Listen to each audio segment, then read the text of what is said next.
Guys, কি খবৰ সকলোৰে? আশা কৰোঁ সকলো ভালে আছে। মই বৰ্ষাছ লাইফষ্টাইলৰ অন্য এটি ব্লগলৈ আপোনালোকক স্বাগতম জনাইছোঁ। এতিয়া মই আছোঁ হাজোৰ হয়গ্ৰীৱ মাধৱ মন্দিৰত। এয়া চাওকচোন, ব'লক এতিয়া আমি হাজোৰ এই হয়গ্ৰীৱ মন্দিৰটো অলপমান চাই লওঁ। আৰু এনেকৈয়ে আমি পূজাৰ বাবে ইয়াত লৈ আছোঁ তুলসীৰ মালা, ধূপ চাকি। তুলসীৰ মালা দিলে হেনো বৰ ভাল। মানে এই চিৰিবোৰ উঠি যাওঁতে বহুত ভাগৰ লাগিছে, তাকে কৈ আছোঁ। আৰু এইখিনি হৈছে মন্দিৰৰ ওপৰৰ পৰা তললৈকে বিৰাট ধুনীয়া লাগে। কাছু চাওকচোন, কিমান ডাঙৰ ডাঙৰ কাছু আছে ইয়াত।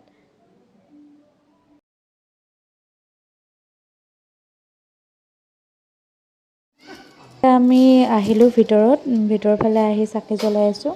আৰু পূজাৰী এজনে আমাক মানে নিয়মবোৰ দেখাই দি আছে, ক'ত কেনেকৈ কৰিব লাগে। আৰু এয়া আমাক পূজাৰীয়ে লৈ যাই আছে আৰু মানে পূজা কৰিবৰ বাবে। এই যে গেটখন দেখিছে, এইখন বোলে পুৰী জগন্নাথ মন্দিৰৰ দক্ষিণ দুৱাৰ বুলি কৈছে পূজাৰীজনে।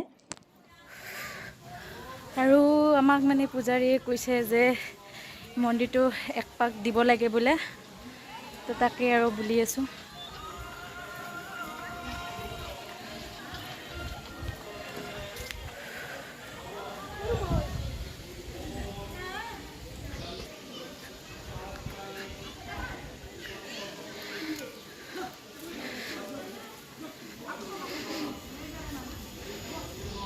আৰু আমি প্ৰথম য'ত চাকি জ্বলাইছিলোঁ আৰু তালৈকে আহিব দিছে।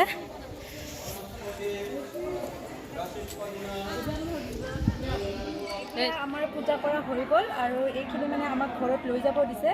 এইডাল ফুল মালা দিছে আৰু এইডাল তুলসীৰ মালা দিছে আৰু এইটো কল আৰু আপেল দিছে। এইখিনি আমাক প্ৰসাদ হিচাপে দিছে। আৰু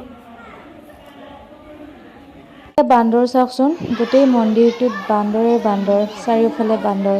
আৰু এনেকৈ মানে মানুহ খেদি থাকে বান্দৰবোৰে। আৰু এতিয়া আমি প্ৰসাদ অলপমান খাওঁ।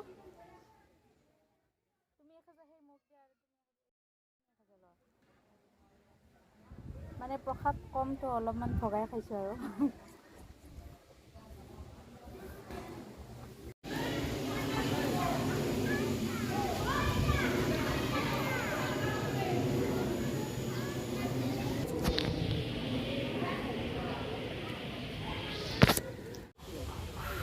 আৰু এতিয়া অলপমান এনেই বহিছোঁ।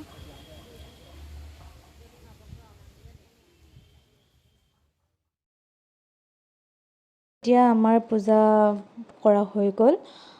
তাৰপিছত ছাইডত মানে বহা চেয়াৰ টাইপ আছে, তাত অলপমান আমি বহিব আহিছোঁ। আৰু বহুত ধুনীয়া বতাহ দি আছে বাবে অলপ ঠাণ্ডা অনুভৱ হৈছে। আৰু বতৰটো বৰষুণ আহোঁ হৈ আছে।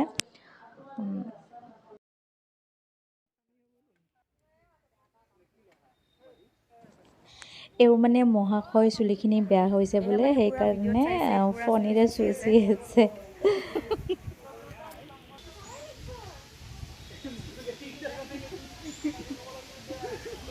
কি ধুনীয়া চাওকচোন, ওপৰৰ পৰা একদম তললৈকে। আৰু বতৰটো ঠাণ্ডা ভাইব হৈ আছিলে, বহুত ভাল লাগিছে। এতিয়া আমি হয়গ্ৰীৱ মাধৱ মন্দিৰৰ পৰা ওলালোঁ। এতিয়া আমি যাম কেদাৰ মন্দিৰ আৰু গণেশ মন্দিৰ। আৰু এইটো মানে মই এটা ৰীল বনাইছিলোঁ দেই। আৰু আপোনালোকে যদি মোক ইনষ্টাগ্ৰামত মানে মই বনোৱা ৰীলবোৰ চাব খোজে, তেতিয়াহ'লে মোক ইনষ্টাগ্ৰামত ফ'ল' কৰি থ'ব। মই ইনষ্টাগ্ৰামত আছোঁ Barshas10 বুলি। একদম পাহাৰীয়া ৰাস্তা না? ৰাস্তাটো খুবেই ধুনীয়া, একদম সুনসান একদম।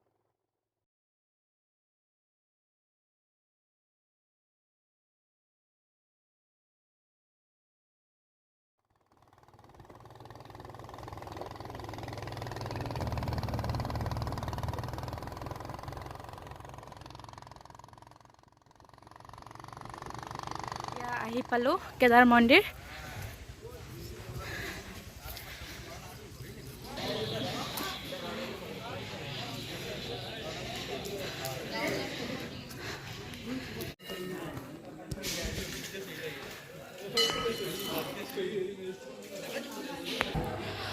এতিয়া আমি আহিছোঁ এইটো কেদাৰ মন্দিৰলৈ।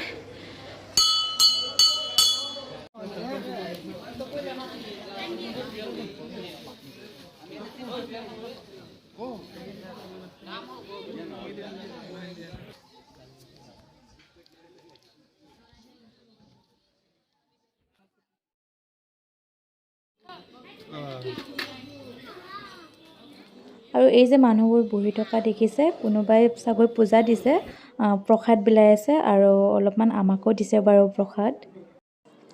এতিয়া আমি কেদাৰ মন্দিৰৰ পৰা ওলাই দিলোঁ, এতিয়া বাৰু ঘৰমুখে যাওঁ আৰু। এতিয়া গাইজ দুপৰীয়া ভাতটো খাওঁ দিয়ক, বিৰাট ভোক লাগিছে, মানে পেটৰ নাড়ীৰ মূৰত উঠা যেন লাগিছে। গাইজ এতিয়া ভাত চাত খাই আমি ওলালোঁ, বতৰটো প্ৰায় বৰষুণ আহোঁ আহোঁ অৱস্থা হৈ আছে। এতিয়া আমি ঘৰৰ ফালে যাওঁ আৰু আজিলৈ বাৰু ইয়াতে শেষ কৰিলোঁ ভিডিঅ'টো। বহুত ভাগৰো লাগিছে।